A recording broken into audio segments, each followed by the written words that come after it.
नमस्कार, प्रणाम। आज की जो सच्ची घटना सुनाने जा रहा हूँ सचमुच दिल दहला देने वाली है।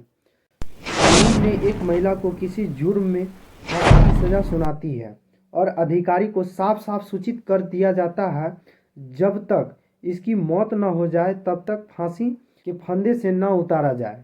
इसके बाद वह महिला ने राष्ट्रपति से अपील करते हुए कहा कि राष्ट्रीय महोदय जी, मैं अपने बच्चे की परवरिश करना चाहता हूँ, मैं उसे उसका भविष्य बनाना चाहता हूँ।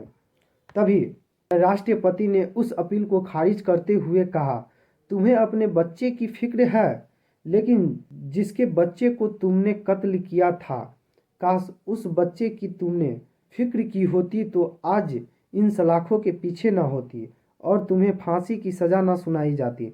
राष्ट्रपति ने उस अपील को खारिज करते हुए अपनी फैसला को बरकरार रखा। नमस्कार, प्रणाम। आज की जो सच्ची घटना सुनाने जा रहा हूँ उसे सुनकर आपका कलेजा बैठ जाएगा। आप सोचने पर मजबूर हो जाएंगे कि आखिरकार अपना घर का व्यक्ति ही इतना बड़ा दुश्मन कैसे हो सकता है। भारत के इतिहास में सबसे बड़ा घटना है जिसने पूरे हिंदुस्तान को हिला करके रख दिया था। यह घटना है हरियाणा प्रदेश का एक जिला है हिसार और इसका एक गांव लगता है त्रिभुवाला। 2001 का वाकया है। घर में एक बच्चा है 4 साल का जिसका नाम लोकेश था। उस बच्चे को स्कूल जाना था। घर का नौकर जैसे दरवाज़ा खोलकर पहली मंजिल पर पहुंचता है तो जाकर देखता है पहली मंजिल का हिस्सा पर जगह जगह खून बिखरा पड़ा था। बस जैसे वह कदम बढ़ा रहा था वैसे वैसे वह रो रहा था, चीख रहा था, चिल्ला रहा था। घर का एक वॉचमैन होता है अमीर सिंह, उसकी कानों तक आवाज़ पहुंचती है और वह भागता हुआ घर की पहली मंजिल पर पहुंचता है और वहां आने के बाद देखता है कि वहां एक दो लाश नहीं बल्कि 9 लाशें पड़ी हुई थी। 9 लाश देखने के बाद न केवल नौकर बल्कि वॉचमैन भी जमीन पर गिर जाता है। गिरने के बाद वह दोनों जोर जोर से चीखते हैं, चिल्लाते हैं और कहते हैं गजब हो गया, यहाँ तो बड़ा कांड हो गया, और रोते रोते बाहर निकलते हैं। यह बात सुनते ही पड़ोसी की भीड़ जम जाती है।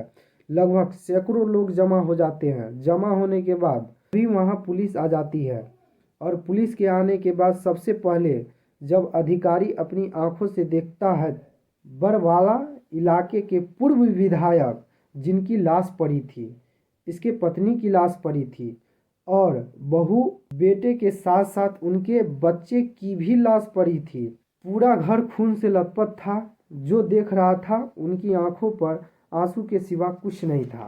पुलिस ने जब एक एक करके बॉडी को छूता है तो पता चलता है एक बॉडी जो कि गर्म थी, उसकी नस को देखा जाता है तो देखा जाता है कि वह अभी जिंदा है। खबर पूरे शहर में आग की तरह फैल जाती है। रेलू राम के परिवार के 8 लोग मर चुके हैं और उसकी बेटी जिंदा है। आखिरकार क्या हुआ था? हर कोई जानना चाहता था कि आखिरकार इस परिवार वालों के साथ क्या हुआ था। पुलिस अपना काम करने लगी। सभी बॉडियों को पोस्टमार्टम के लिए भेज दिया गया।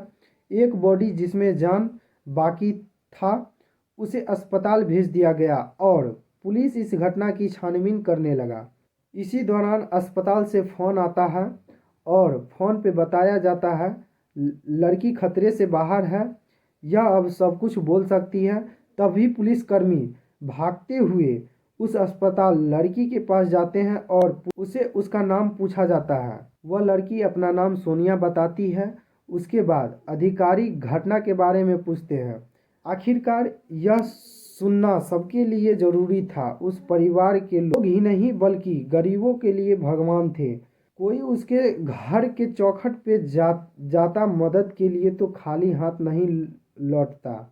जब सोनिया से पूछा जाता है इस घटना के बारे में तो वह रोते रोते कहती है, सर रात में बर्थडे पार्टी मनाया गया था जिसमें बहुत सारे लोगों को बुलाया गया था। पार्टी मनाने के बाद सब सोने चले गए। ये घटना कब हुआ, ये कैसे हुआ, मुझे कुछ पता नहीं। इतना कहते ही रोने लगती है। फिर पुलिसकर्मी जो कि अभी तक कोई सबूत नहीं जुटा पा रही थी अधिकारी को कुछ समझ में नहीं आ रहा था इस घटना की हकीकत कैसे करे। फिर उसने पार्टी में आए हुए सभी मेहमानों के पास जाकर बहुत चतुर होकर सवाल करते हैं, परंतु वहां से भी खाली हाथ मिलती है। फिर अधिकारी उस घर को पूरे अच्छे से तलाशी लेता है तो उस घर में एक डायरी निकलती है जिसमें कुछ कहानियाँ लिखी होती है और अच्छे से पढ़ने पे एक चौंका देने वाली बातें भी लिखी होती है। उसमें लिखा होता है, तुम मेरा साथ दो इस परिवार को मारने में।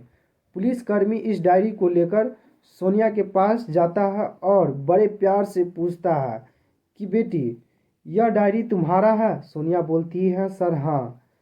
फिर पूछा जाता है, इसमें लिखा गया हैंडराइटिंग तुम्हारा है? लड़की बोलती है, हाँ सर मेरा ही है। फिर पुलिस अधिकारी बोलते हैं, बेटी तुमने अपने परिवार को क्यों मार डाला?